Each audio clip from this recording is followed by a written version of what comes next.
How loud rude girls and rude boys? For so long we haven't met. Are you alright? Give me a fuss and say goodbye, baby.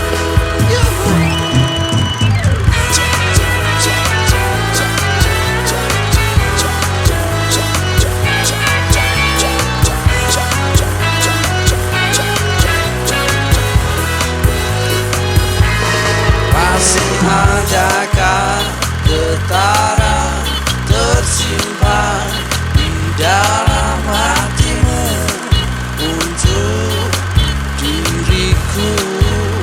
Oh, ku hanya ingin bertanya, benarkah apa yang kau rasa sama? Oke, kita sudah melewati etapa pertama dari Solo ke Jogja. Jalanannya cukup ramai tapi lancar. Alhamdulillah. Sedikit panas tapi sampai di sini rasanya lebih adem banget. London, man. Tetap biasa lah. Kita nyampe di Leso bareng Mas Farid Stevie Ya, Sugeng Rawuh, teman-teman. Mas- Halo, saya bukan Mas. Siapa? Sim Farid Stevie. Orang Ini England. This is England. Dapat gelar ya, dapat gelar. Mirip sama Elton John. Sir apa sir? Sir. Oke, benar. Nah, ini benar. Japanese England. Jadi kita bakal ngobrol-ngobrol. Kita ngobrol sama Mas Farid Stevie yang apa ya namanya, sebagai leader mungkin ya di sini ya Mas. Pernah jadi leader. Terus kita ada tour apa namanya galeri tadi. Room tour. Jadi ngecekin seperti apa sih karya-karyanya yang ada di sini. Yang pasti ada hubungannya dengan skuter ya. Ya. Dan kita bakal ngobrol apa saja karena ini di hari yang spesial ini kita memperingati Modsme Day, Solo Modsme Day 2021. Kita bakal ngoprek apa yang ada di seputaran persekuteran di Indonesia, tapi di ruang lingkup Joglo Semarang saja nanti. Jogja, Solo, Semarang. Jogja, Solo, Semarang, Salatiga. Ya, langsung aja kita bakal ngobrol sama Mas Farid Stevie. Wah, deg-degan ini aku. Aku juga Mas. Tekannya apa ya? Aku takkan lupa aku juga. Jadi Kali terakhir kita ketemu di Solo ya? Kali Kita terakhir di Solo. Kita juga riding bareng Mas. Oh Terus iya. kemudian ini berarti kandang dan tandang sah ini ya? Alhamdulillah ya. Jadi itu sebelum bulan Ramadan kemarin yang sekarang tanggal 22.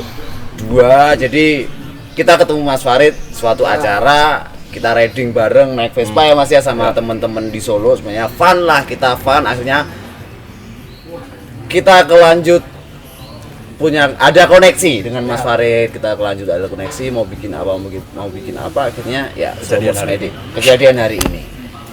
Yang pasti sesuatu yang membuat kita bertemu adalah movement.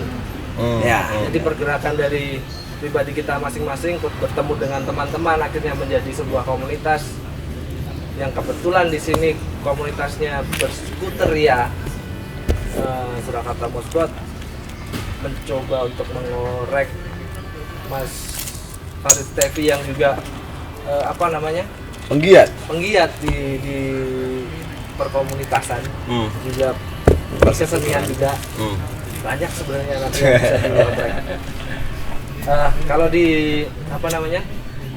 di skuter sendiri ini Mas, maksudnya di komunitas-komunitas dari beberapa kota di Indonesia ini, menurut Mas Farid sendiri itu sampai sekarang ini perkembangannya seperti apa sih? Mungkin kalau 2 tahun belakangan kita jadi jarang ketemu ya sama teman-teman Iya, skuter benar. yang lain, tapi seenggaknya pengalaman sebelum pandemi fuck pandemi. Ya. Suruh ngajinya nih. Kalau ini semua lagi gitu. Kalau ada sopo iki. Nah, tapi ya kita sekarang begini ya, harus menahan. Tapi Kita harus berdamai dengan dengan keadaan. itu. Tapi seingatku sebelum pandemi terus kita banyak ketemu dengan teman-teman pegiat skuter di banyak kota gitu. Nggak tahu ya, ini sing ombosek gitu. Sing ombosek menurutku itu skuter itu terus komunitas skuter di Indonesia itu kayaknya kemudian resemble atau apa ya? Jadi kayak analogi dari Indonesia gitu. Iya. Indonesia itu kan awalnya kalau nggak salah kan komunitas-komunitas suku-suku itu yang kemudian disatukan gitu. Nah terus cacah skuter kan kemudian punya kecenderungan untuk berkomunitas di ruangnya masing-masing, tapi kemudian jadi satu. Yang ini menurutku jadi mirip kayak konsep keindonesiaan dan mungkin beda dengan cara skuter di negara lain, berkumpul ya. Tapi kalau di Indonesia menurutku yang spesifik begitu gitu ya. Komunitas-komunitas ini mewakili entitas yang berbeda-beda. Di luar Jawa seperti apa, di Jawa seperti apa, di Jawa juga pondok-pondok dari tiap kota banyak sekali. Termasuk dengan kemudian Surakarta Modscoach yang kemudian mengusung spirit modsnya gitu, itu juga beda meneh. Tapi pada dasarnya kemudian ya ini kita disatukan dengan satu hal yang kita rujuk bersama Vespa. Dan itu menarik gitu. Aku makanya terus selalu tertarik dengan apa sih yang tawaran Vespa kepada kita itu apa kok sampai sebegininya gitu. Iya, benar Mas. Nah, terus ada banyak hal yang kemudian menurutku jadi menyambung menyambungkan teman-teman berkomunitas gitu. Dan apalagi di diriku gitu. Itu menarik banget. Jadi kalau misalnya terus perkembangannya seperti apa ya? Aku pikir selalu akan berkembang pasti ya karena menubuh, karena Dewi ini beda-beda kan ya, gitu. Benar. Yang Java, yang Sumatera, yang Celebes segala macam terus Dengan karakter yang berbeda-beda, ketika kita bertemu jadi satu, kita sama. Gitu ya Mas. Bineka Tunggal Ika. Betul, Bineka Tunggal Vespa Mas. Oh iya, bisa dikasihkan ya berarti. Bisa langsung. Tunggal Vespa. Bineka Tunggal Vespa. Terus ini Mas Farid pertama kali tertarik Vespa itu sejak tahun kapan? Dulu nggak sengaja pertama kali di zaman aku SMA tahun aku SMA 97 masuk, lulus 2000. Di masa SMA itu aku dulu pakainya Jepangan, Wizz Air. Itu tren-trennya. gitu. Keren kan gitu. Kalau orang Jawa bilang Honda Wizz Air. Honda Wizz Air. Gila. Oh bener Honda Wizz Air, lupa ya Honda Wizz Air. Zamannya itu. Waktu itu kemudian aku pakai Wizz Air, terus teman bapakku pakai Vespa. Dia ada kebutuhan untuk perjalanan jauh, pakai Wizz Air-ku. Terus ditukar sama tukeran. Itu pada saat itu tukeran pinjem atau memang tukeran pinjam? Oh, tukeran pinjam. Jadi dia pakai kalau dia butuh, dia pakai. Terus akhirnya aku ditinggali Vespanya. Itu waktu itu Vespa VBB 64. Tapi kemudian di stang telanjang gitu di di VG di apa sih di VLVLK yang di tahun tua ya Mas. Itu pada saat itu tahun berapa? 97. Itu lagi tren-trennya stang brondol ya Mas ya. Benar. Nah, aku pakai itu pertama. Nah, terus itu kali pertama aku ketemu Vespa. Terus setelah itu ya sudah karena dibalikin toh. Ya. Nah, jadi pengalaman bervespa itu aku pertama kali di situ. Dan kalau nggak salah tahun 97-an 98 itu juga ada film di TV namanya Lupus. Yang lagi keren-kerennya toh. Vespa. Itu trendsetter sekali buat anak muda pada zaman itu ya Mas. Zaman itu gitu. Nah, terus berlanjut akhirnya kemudian kuliah segala macam. Aku kemudian baru kemudian beli Vespaku sendiri pertama kali itu 2011 aku dari 97 terus blong. Tapi menyimpan memori ya. Menyimpan di sini mikir terus pengen gitu, suatu saat pengen gitu. Nah 2011 itu aku udah lulus kuliah oleh BDW. Akhirnya kemudian memberanikan diri beli Vespa pertamaku PTS muda 84 tapi sudah ya bahan ngono kae. Terus aku beli itu terus tak restorasi jadi Vespa pertama aku. Tapi sebentar Mas Farid, ketika tahun 97 Mas Farid itu secara memorialnya Mas Farid naiknya VBB 64. Kenapa apa yang menjadi Mas Farid pada tahun 2011 beli BTS, apakah memang cukup duitnya Dapatnya itu atau itu apa memang dapatnya itu? Nek golek VBB kan cukup duitnya Mas. Kenapa enggak Mas gini, kenapa enggak pengen nyari VBB gitu? Atau memang sorry Mas, atau memang ketika pas pertama naik Vespa sampai jangka waktu lama nggak naik 2011 bisa beli, apakah dulu belum bisa apa ya namanya? Iki Vespa opo? Durung iso ngarani, belum bisa. Ya. Define belum. Iya, ya. Tentu saja begitu. Aku belum banyak pengalaman tentang Vespa gitu ya. Nah waktu itu kemudian ada ketertarikan di Vespa Kimcil ya, Vespa cilik. Iya, Vespa Kimchi? Terus lingkaran ini ono sing Kimcil, ono sing ada beberapa sebutan Ya, ya. macam-macam. Terus tapi sebenarnya VBB itu pengalaman pertama yang dalam masa perjalanan itu sebenarnya terus aku menemui satu unit VBB yang aku inginkan, satu-satunya unit VBB yang aku inginkan. Dan janji pada diriku ya, ketika aku kemudian akuisisi satu unit VBB, itu adalah VBB yang itu. Jadi aku sebenarnya menyimpan hasrat VBB itu di satu unit itu gitu. Nah, Wis duwe inceran. tapi itu mitos Mas, mitos ya. karena VBB itu syahdan ceritanya itu milik seorang tokoh yang berrelasi dengan saya secara ideologis. Oke. Jadi aku belum pernah lihat unitnya, tapi ada ceritanya. Ya. Terus Vespa itu pernah disaksikan oleh beberapa teman. Sekarang berada di satu tempat gitu ya, tapi itu tak uyak sebagai apa ya, tapi kemudian uyakan ideologis gitu. Iya. Jadi makanya aku sampai sekarang kemudian belum berani atau memang tidak ingin beli VBB kecuali memang VBB yang itu. Tapi akhirnya dapat juga. Pelan-pelan banget, pelan-pelan informasi sedikit demi sedikit. Karena ini kayaknya juga bukan unit yang bisa dialihtangankan dengan uang. Iya, benar. Dialihtangankan dengan cerita. Makanya kemudian aku milihnya kemudian waktu itu Vespa kecil. Ya Dok, minta maaf sebentar. Apa-apa? Jaketnya itu. Coba dicek di sana, tanya Om Niko.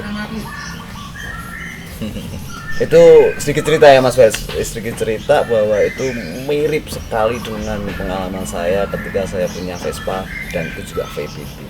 Oke. Mirip sekali. Dulu saya bukan pengen sih sebenarnya, ada uang dan itu juga awal-awal kuliah ada uang dikasih bapak sih sebenarnya. Kasih uang untuk beli motor buat transportasi kuliah kan. Dulu incerannya sih kalau nggak Vespa, Suzuki TS. Oke, ya. Akhirnya cukupnya buat beli Vespa Mas. Ya. Waktu itu ya. Waktu itu tahun 2003. Oke. Cukupnya buat beli Vespa dan saya dapat informasi sore karena ada Vespa dijual dari salah satu bengkel motor antik di Solo. Kasih informasi ke saya belum tahu sama sekali seperti Unitnya. apa unitnya. Percaya sama bengkel, bayar. Oke.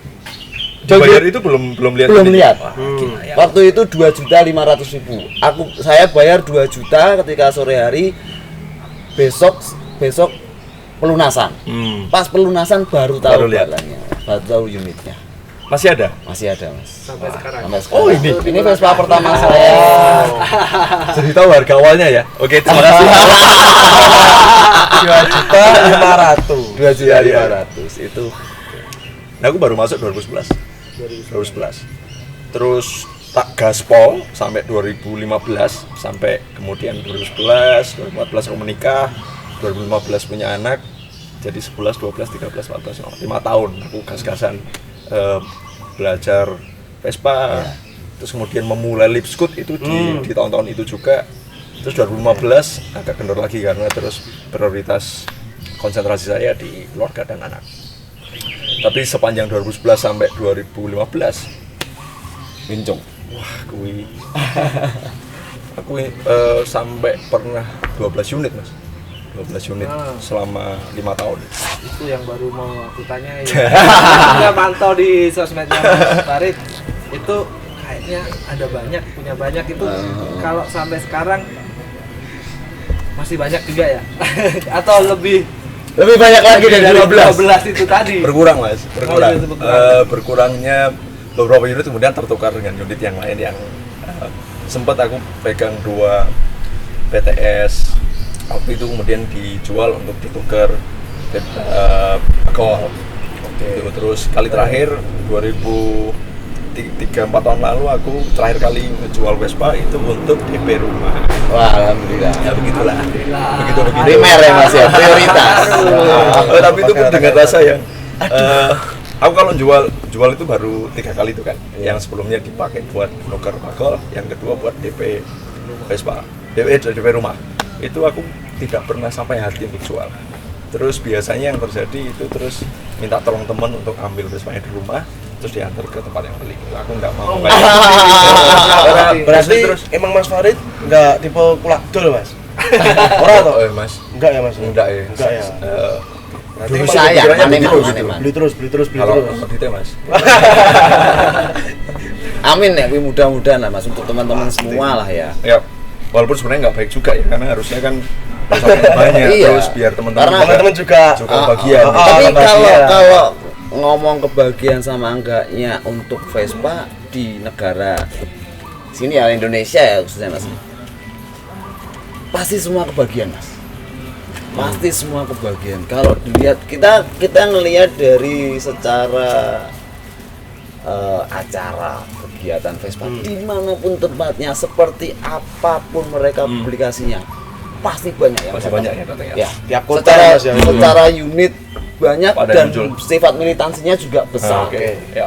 Gitu. Ya. Dan sebenarnya nggak di acara pun sebenarnya kalau aku pernah ke beberapa kota di Indonesia itu pasti ketemu sama Vespa, unit Iya, Vespa pasti ya. ada itu. Walaupun itu daerah kecil Di ya daerah Mas ya. kecil, misalnya di NTT, terus di NTB, terus di Morotai pun yang pulau Oke. Selalu ada ya. ada di situ. Jadi nggak tahu dulu peredarannya Seperti apa? kok bisa sampai Selalu sini. ada ya? Kadang-kadang ada pertanyaan kok bisa sampai sini sih. Ada tahun-tahun Ya. jadul banget kan ya. Itu sebenarnya kayak berarti memang Vespa ini kualitasnya bagus, jadi bisa bertahan sampai sekarang. Ya. Oke. Ya. Terus dari movement itu tadi kan kita kebetulan mengambil satu movement yang rada berbeda, tapi berbedanya bukan bermaksud untuk membeda-bedakan ya. Iya. Kita cuma pengen lebih berwarna aja. Ya. Kita mengambil tema di komunitas kita mods karena kita memang kita anak-anak skuter yang Ya kebetulan tinggal di kota yang monarki. Ya kalau awalnya England gitu kan monarki. Kita punya dasar untuk itu. Iya, Ya, sih, apa benar. warisan. Kita kebetulan anak-anak Vespa yang ya sementara ini masih Vespa belum merambah ke Lambretta ya Mas. Tapi kita juga anak-anak yang demen gaya, dandan, terus juga pelaku musik juga dari beberapa anak-anak ini yang akhirnya dari percampuran pikiran itu tadi secara nggak langsung tiba-tiba nemu dari ngelihat Mewakili sih Mas, Ya. mewakili untuk Kui Mau. itu kita mencoba mengambil jalan arah yang situ yang mod. Jadi Surakarta Motorsport akhirnya sebenarnya kita bukan semata-mata memilih berbeda, tapi karena kebetulan kita juga pelaku penunggang skuter yang sebagai pelaku musik juga Oh ya. Kita mencoba nge-blend ya. pengen ngeblend ke mana-mana gitu. Kalau Mas Faris Tevi sendiri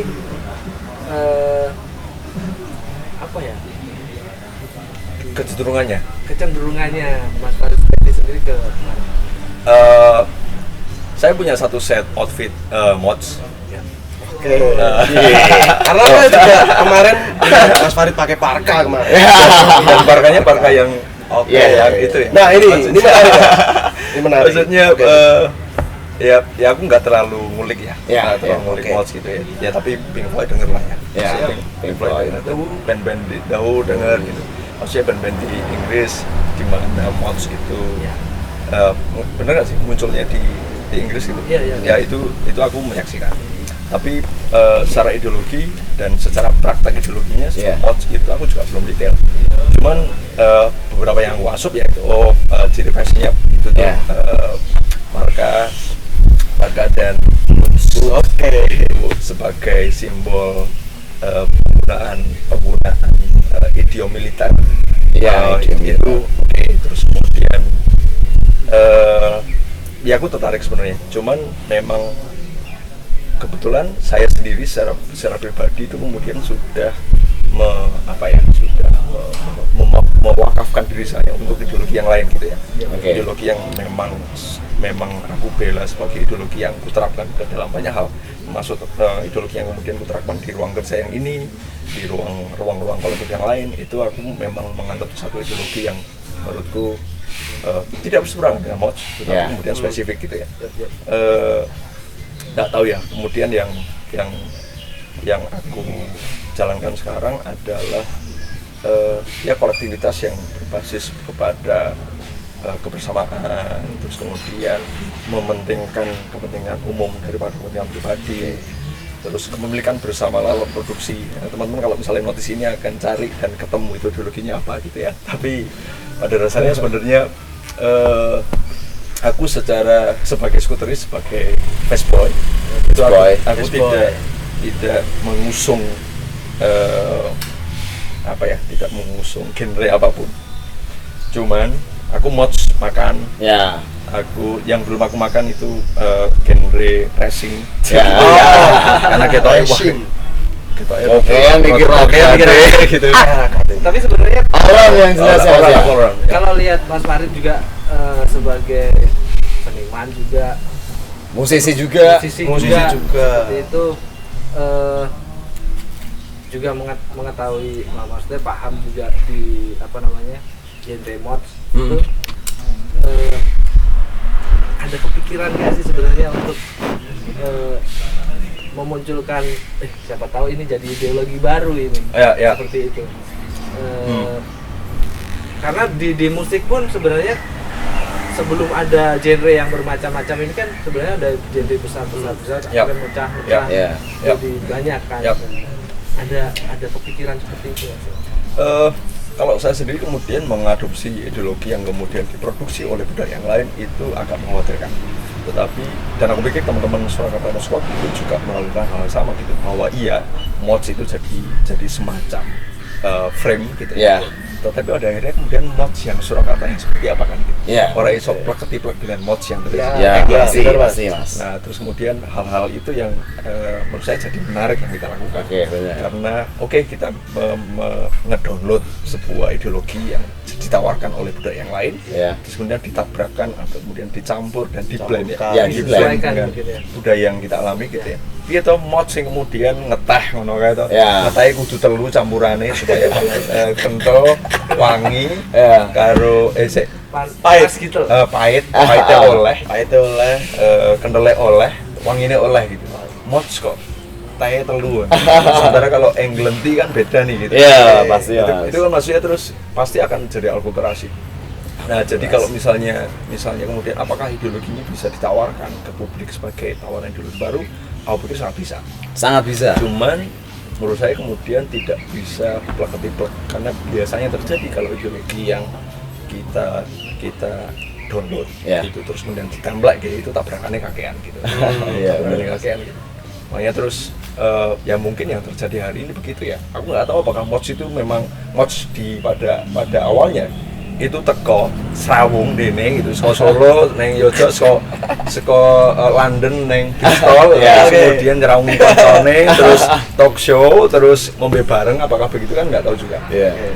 Tapi itu sih yang menurutku jadi menarik, kita bisa melihat banyak tawaran ideologi terus dicupuk ini menarik nih. Ini menarik terus dikompil menjadi satu ideologi baru yang cocok dengan kita sih. Ini ada pertanyaan yang mungkin sangat pribadi dari saya sendiri ya. Mas Farid kan juga sudah punya istri mas saya. Itu apa namanya? Soal musik aja mas. Mas Farid kan juga bermain di genre rock.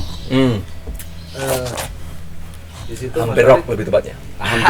Hampir rock. Mas Ari juga naik skuter, pasti kan juga tahu referensinya mod seperti apa. Di situ ada musik, ada skuter, ada fashion. Ada pengaruh-pengaruh nggak sih di festivalis? Saya penasaran.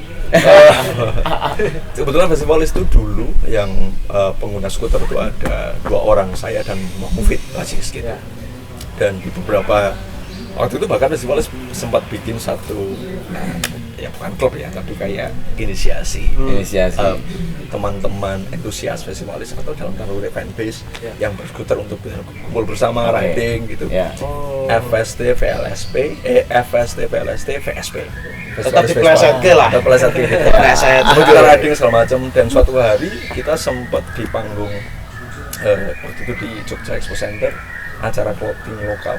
Terus kebetulan saya jadi board kreatif di acara itu. Terus akhirnya kemudian punya privilege untuk kebetulan festivalis main, terus dikasih privilege oleh stage manajernya untuk kowe meh prom seperti apa gitu. Aku mau ada jalan dari bawah ke atas panggung untuk naik Vespa. Nah, pernah kejadian kemunculan festival suatu kali itu naik Vespa. Stage gitu. Nah, tetapi bahwa kemudian mods dan referensi musiknya yang dekat, The Who misalnya gitu, salah satu wakilnya, apakah kemudian berpengaruh pada musik kami? Itu pikir tidak bisa segera diterka gitu ya. Tapi bahwa kami mendengarkan banyak musik dari dataran Britania Raya itu banyak gitu. Aku sendiri sebenarnya ketemu dengan musik itu pengalamanku pertama ketemu dengan Britpop. Nah, itu kan di 90-an itu kan ada mods revival seperti Blur, Oasis dan lain-lain itu ya. Itu kan Britpop semua. Nah, itu dia. Ketemuku di situ. Tapi ini sebenarnya festivalis itu juga mods banget. Sebenarnya cuma dirahasiain. Gitu. Nah, yang bawa pengaruh Inggris, pengaruh musik Inggris ke festivalis saya yang banyak gitu. Terus yang kalau gitaris saya Mas Robi itu Metalheads. Gedruk gitu. Pada awal-awal waktu itu Jenny, saya pengennya bawain Oasis, dia pengennya bawain Pantera. Nah, gitu ya, tabrakannya gitu ya, jadilah festival sekarang. Tapi di beberapa momen impulsif gitu, kalau di atas panggung ya biasanya Oasis sikat gitulah. Nah, maksudnya kemudian Inggris ya sebenarnya cukup berpengaruh di dominasi banget ya. Di musik, terutama di pribadi saya sampai sekarang. Wah, ini dijebak untuk musik. Iya, saya mau. Kadang-kadang saya cepat terungkap sudah. Terus masalah di situasi sekarang ya Mas, ini dengan kebijakan pemerintah, masalah regulasi acara sih. Mas Dinar ya.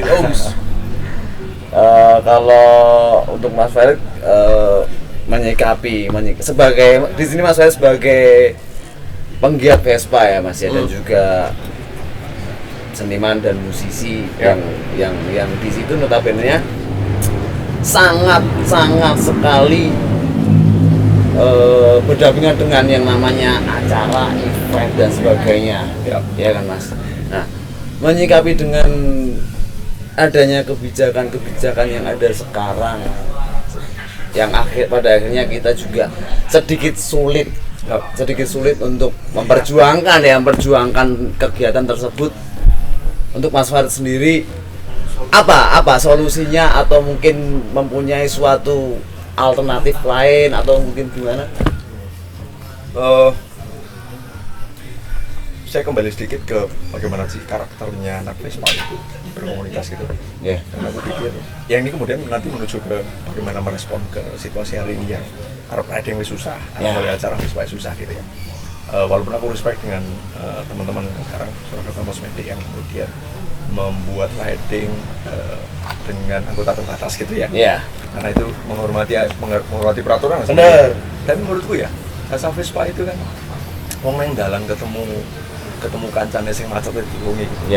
Artinya kan ada empati yang besar ya kepada sesama pengguna Vespa.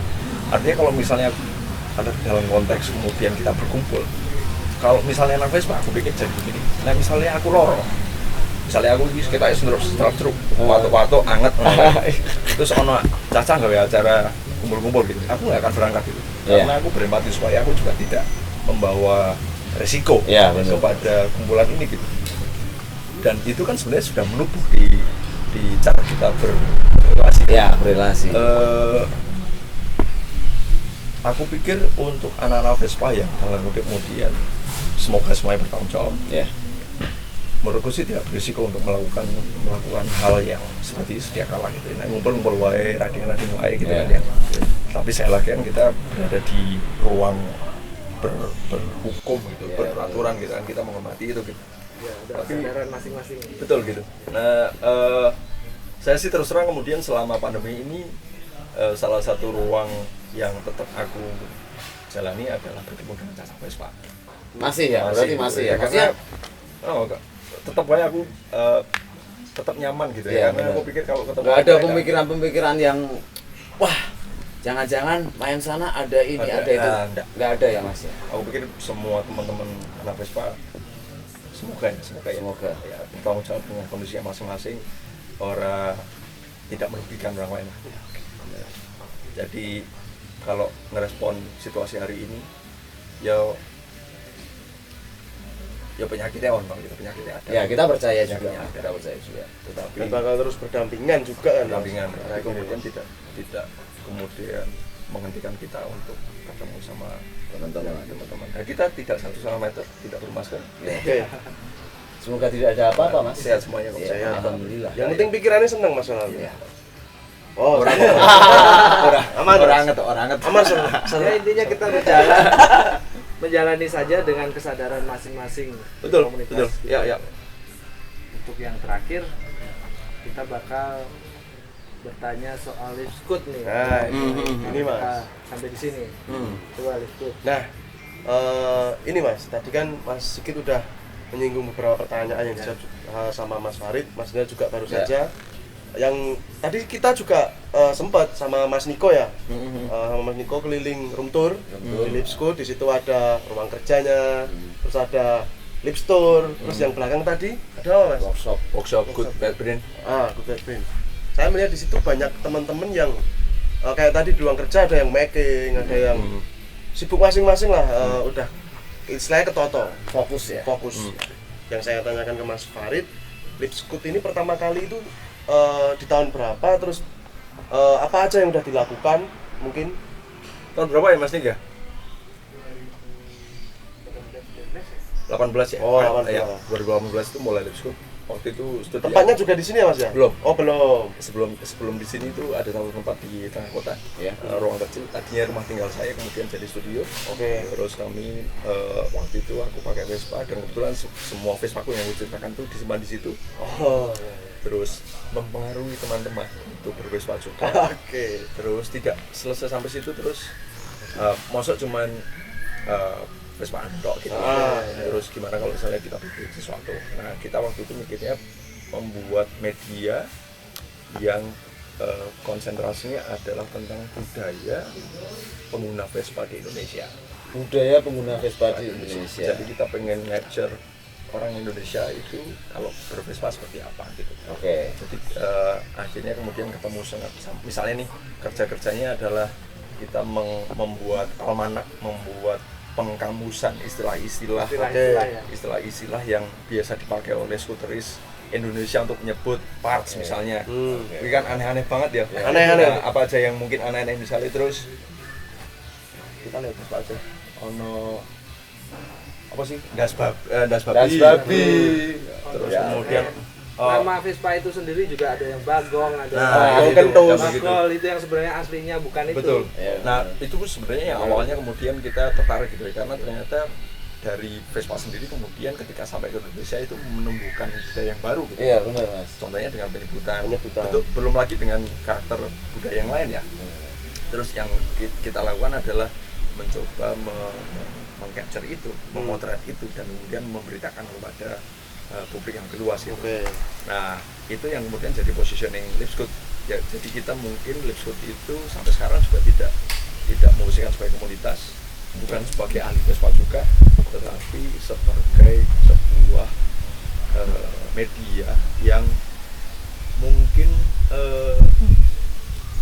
ini program mungkin paling tahu budaya Vespa di Indonesia gitu. Itu menjadi suatu konsep dari Lipscoop sendiri berarti ya Mas. Akhirnya saya lihat juga tadi Di gereja ya. di store juga kan pengaplikasiannya kan ada di t-shirt, Merchandise. jaket, jadi mungkin mengabarkan atau ya mengabarkan ke khalayak umum atau khususnya teman-teman Vespa luas seperti itu ya Mas, lewat produk, lewat konten sosial media. Dan sebenarnya kita punya harapan envis buat Mas Miko, karena kita punya harapan untuk sebenarnya kita sejak awal Lipscoop berdiri itu kita membayangkan sebuah festival yang festival budaya Vespa Indonesia gitu. Artinya terus yang difestivalkan dengar ya Festival Budaya Vespa Indonesia. Artinya yang difestivalkan bukan hanya unitnya, tapi kemudian festival budayanya gitu. Nyetep itu budaya Vespa Indonesia loh ya. Nyetep itu mungkin tidak terjadi di negara lain gitu ya. Neliane kan towing, halo, towing please gitu. Neng ini di step, sing nyetep ranking bos gitu. Nyetep ranking ini terjadi di Indonesia. Nah itu tuh contoh-contoh bagaimana kemudian budaya yang muncul dari adanya Vespa itu kemudian menurutku sangat menarik, dan ketika itu dirangkum dan dipresentasikan ke publik itu kan menjadi tawaran baru nih kepada pengguna Vespa Indonesia. Itu menarik banget. Terus ngomongin soal merchandise nih Mas, satu quotes yang menasional dari Mas Faris Tevi, tahu nggak Mas? Nggak Vespa nggak apa-apa itu. Itu yang dipikir dia dari tadi. Iya Mas. Dia Nggak mikir Vespa nggak lihat apa-apa itu. gini mikir apa ya ini. Tadi kan kita lihat di jaket. Enggak Vespa enggak Tapi apa-apa. quote itu udah nasional loh Mas. Udah. Kita ingat nasional. juga ketika Solo Modsmedi 2018 ya Mas itu ya Mas ya. Kita ingat juga Colomadu ketika kita ada door prize Vespa. Lucky Nah, draw, kebetulan juga ada kolaborasi sama Mas Farid untuk ngorek-ngorek. coret-coret. Terima kasih Sampurna, nanti pip gitu ya. Jadi di situ Mas Farid juga nulis Vespa enggak apa-apa. Itu salah satu sebenarnya dari kata tersebut simple. Tapi sebelum jadi kata tersebut simple itu enggak ada Mas di pikiran kita semua tuh enggak ada. Enggak Vespa enggak apa-apa. Dan itu secara rasional pemikiran apa ya? Tendensi juga enggak. Idealis juga enggak. Itu sangat menarik sekali Mas. Tapi pada akhirnya banyak banget sekarang yang melesetin, nggak Vespa nggak apa, terus nggak ini nggak apa-apa. Itu justru bukan kalau kita lihat bukan meleset, tapi itu suatu reward pengembangan. Itu sangat mengapresiasi sekali dari karya Mas Farid. Dulu tuh sebenarnya awalnya ini satu orang teman kami namanya Mas Samit yang pakai PS. Warna, dia melontarkan itu gitu, sebagai respon pada sebenarnya ini quotes-nya milik Mas Hamid gitu. Kemudian kita sepakati sebagai tagline-nya Lipscoop gitu. Nah kita waktu itu respon apa sih, ada anekdot kayak nggak F you nggak love you, nggak satria nggak cinta gitu. Kalau dari Vespa nggak apa-apa gitu. Maksudnya ya apa-apa tahun era Vespa apa-apa gitu. Jadi sebenarnya kayak ya kita sekarang Vespa itu kalau di Indonesia kan berdampingan dengan pengguna jalan yang lain, pengguna unit yang lain gitu ya. Artinya kemudian aku pikir bukan dengan bervespa kemudian kita menjadi songong gitu ya, menjadi tumeh vespanan terus kemudian lewat blog terus ngene-ngene gue mau cerita mau gitu. Tapi enggak vespa enggak apa-apa, itu kemudian jadi spiritnya Lipscoop karena satu menurutku itu Indonesia banget. Karena Indonesia yang kemudian bermacam-macam penghuni. Jadi kemudian ya menurutku ini jadi statement yang politis juga gitu. Karena tidak boleh maksain Vespamu pada orang lain. Tidak boleh maksain ideologimu pada orang lain gitu ya. Tidak boleh maksain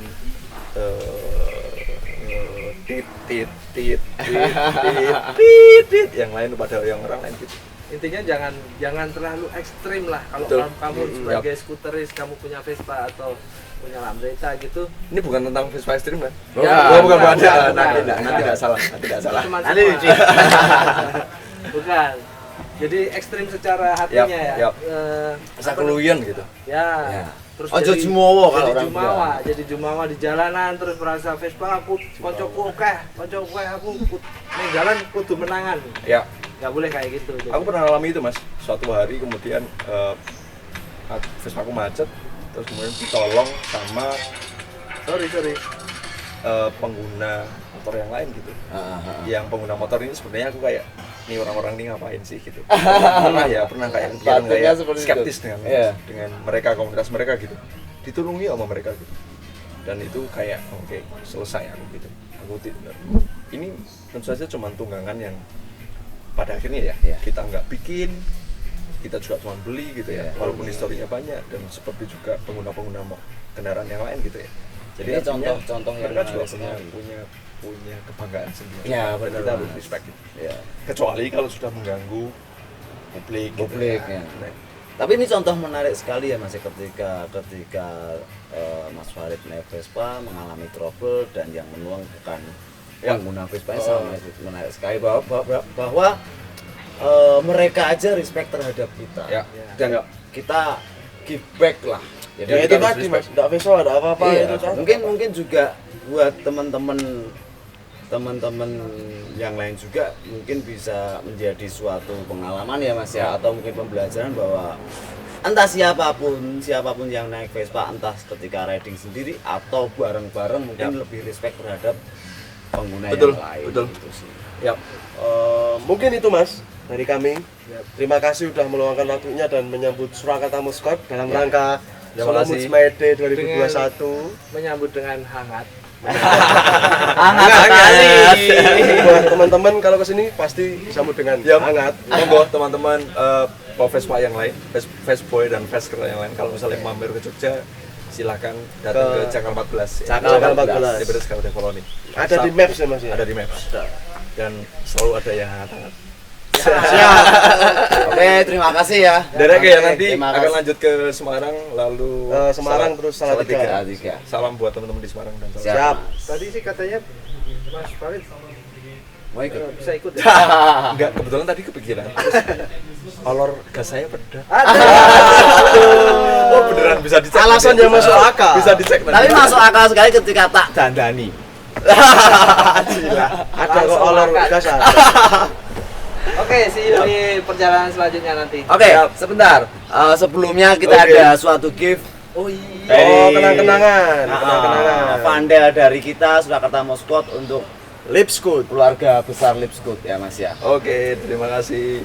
Ini saya sampaikan ke teman-teman Lipscoot, terima kasih Surakarta Moskwa Sama-sama Mas. untuk emblemnya. Ini akan jadi penanda Yo, persaudaraan kita. Ini akan aku sampaikan ke pengampu Lipscoot yang sebenarnya ada Mas Niko. Boleh disut Mas Niko? Halo Mas Niko. Ya, Mas Niko. Terima kasih, terima kasih. Oh ya, Oke. ini dari Lipscoot, ada label harganya, tolong diganti ditransfer nanti. Tapi diorek-orek level. Ini produknya Lipscoot. Ini kebetulan edisi yang sangat Indonesia banget. Sekarang nyetet, besok di sini. Tadi yang kita review Kita pas bahas. untuk. Oh, iya, Bu. Oh, udah kita ulik Terima tadi. kasih. sama Mas Terima Niko. kasih Lipscoot, terima kasih Mas Farid, terima kasih Mas Oke, Niko. terima kasih keluarga Lipscoot. Siap, Derek nih, sampai ketemu. Ikutin terus perjalanan kami. Next city kita akan ke Semarang. ya, Mas? Semarang. Sampai bertemu di kota Semarang. Remet beneran nih loh, Ungaran kayak. Oh, Ya Mas. siap Mas. Aku ingin nabrak soalnya. Siap. Matur Sampai ketemu. suwun. Sampai ketemu. Terima kasih.